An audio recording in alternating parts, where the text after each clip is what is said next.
বাড়ির ছাদে উঠে হঠাৎ পানির ট্যাঙ্কটা লক্ষ্য করলাম, দেখতেছি অনেক আয়রন জমে আছে। আয়রন জমে যা তা অবস্থা। তখন দেখলাম অনলাইনে অনেকগুলো আয়রন কিলার এবং ট্যাঙ্ক কিলার নামে অনেকগুলো লিকুইড বিক্রি করতেছে বিভিন্ন কোম্পানি বিভিন্ন ফেজে। তখন আমিও দেরি না করে একটা লিকুইড অর্ডার করে দিলাম এবং অর্ডার করার একদিন পরে আমার কাছে এসে পৌঁছালো। এখন আমি এটা আনবক্সিং করতেছি। আনবক্সিং করে দেখি প্যাকেটের ভিতরে তারা এক জোড়া হ্যান্ড গ্লাভস আর একটা ব্রাশ, ছোট্ট একটা ফোম দিয়েছে। মনে হয় তাদের কাছে আর কোনো ফোম ছিল না, ফোম দিতে তারা একটু কিপটামি করছে। ফোমটা একেবারে খুবই ছোট ছিল, যেটা কোনো কাজে আসবে না। যাই হোক, আমরা হ্যান্ড গ্লাভসটা হাতে দিয়ে আমরা ট্যাঙ্কের পাশে গেলাম পানির ট্যাঙ্কটা পরিষ্কার করার জন্য। আপনারা এখনো আবার দেখেন যে আবার পানির ট্যাঙ্কের অবস্থা কি পরিমাণ বাজে। আচ্ছা, যাই হোক, আমরা আগে থেকে সমালোচনা না করে আমরা পরিষ্কার পরিচ্ছন্নতার কাজে লেগে যাই। আপনারা জানেন অনলাইনের জিনিস মানে একটু 2 নম্বরই থাকে, সেটা মেনে নিয়ে আমরা কাজটা শুরু করব। দেখেন আমাদের ট্যাঙ্কের অবস্থাটা কি পরিমাণ বাজে। তো আমরা এখন বোতলের কাঠটা খুলবো, খুলে আমরা লিকুইডটা ভিতরে ছিটাবো। লিকুইডটা ছিটানোর আগে আমরা বোতলের মুখটা চাকুর সাহায্যে ছোট করে একটা ফুটো করে নিব। ফুটো করে নিলে আমাদের লিকুইডটা ছিটাতে খুবই সহজ হবে। আর যদি আমরা ফুটো করে না নিই তাহলে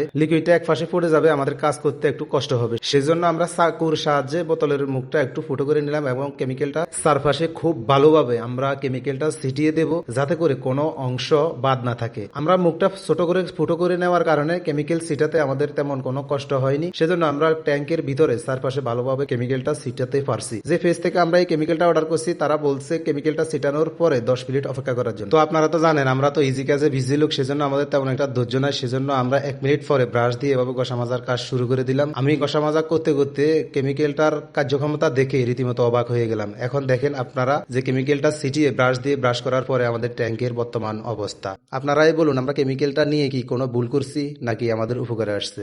ধন্যবাদ সবাইকে।